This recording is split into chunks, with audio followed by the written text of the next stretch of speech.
action hero was going to get blown up because there were no more birds left to distract the big bad.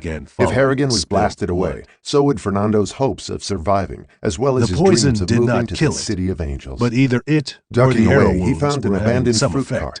Nimbly, Earlier, he used the the nets demon from the had cart been to arm effortlessly himself with leaping from coconuts, treetop to oranges, treetop. and whatever else until Now he it was resembled a sticking to the fruit-strapped Rambo. And from Then the he relative rushed back strength into of the glow, battle, positioning it felt himself like he was opposite catching up. Harrigan to divide the The monster's ghostly focus. forest was eerie. Hey, and you dark. big There was a ugly! full moon, Fernando which was enough taunted to in keep them Portuguese, from breaking chucking their necks, another coconut. but not much You beyond look that. ridiculous It in made that the net trail extremely easy bodysuit. to Don't you follow. know that Perhaps only looks good with a little boots and too a easy. miniskirt? If he Are were you into wounded bondage and a and hunting party domination, was or following are his you just blood not trail, over the 80s? he would use that to his The monster advantage to cocked set his an head, ambush, and though its features or were lead them practically straight alien, into some its human prepared eyes traps. shone a disbelief that mirrored Motokane, Harrigan's stunned face from where you he should was take the perched. lead.